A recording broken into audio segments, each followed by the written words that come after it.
Good evening. First tonight, protests and praise for one of the most controversial taxes of our time. The carbon tax, which has certainly divided the nation, officially came into effect today. The greatest fear, business and household costs will skyrocket.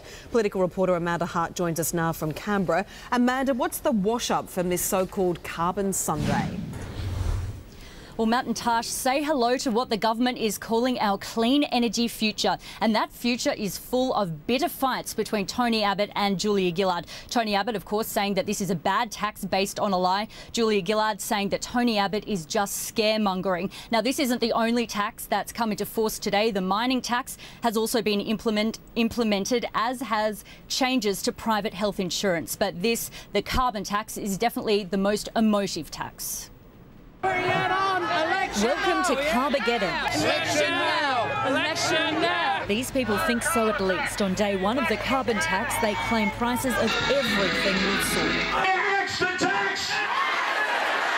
The pin-up boy of the anti-tax movement says his truth campaign is on. On day one of a new parliament, the carbon tax repeal legislation will be introduced. So that is my pledge to the people of Australia. He won't take carbon pricing away. He'll engage in a little fiddle, a little fudge to kind of pretend, but carbon pricing will still be here. Tony Abbott's launched billboards, TV ads. Labor lied, and now we're all being hit with a carbon tax. The Prime Minister's supporters a little less vocal. Great work. Thank you very much. Julia Gillard claiming her economic reform a victory. We will seize a clean energy future. Her ministers refuting what they called Tony Abbott's reckless claims about the tax. Craig Emerson checking the sky hadn't fallen in the town the opposition leader said would be wiped off the map. We should celebrate Survival Day in Whyalla. The man managing the country's finances went shopping.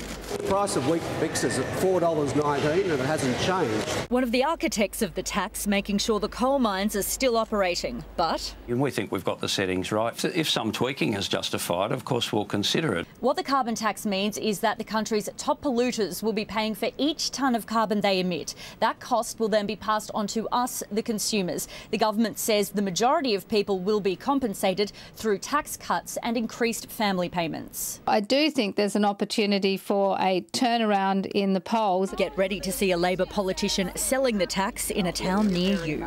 Thank you. Of course, the other issue that the government has been taking a lot of heat over is asylum seekers, especially after Parliament failed to implement offshore processing. We're now in the midwinter break, 6 weeks before anything can be done over this issue. Today, of course, another boat arrived. It was intercepted west of Christmas Island and initial indications suggest 53 people were on board. Amanda Hart in Canberra, thank you.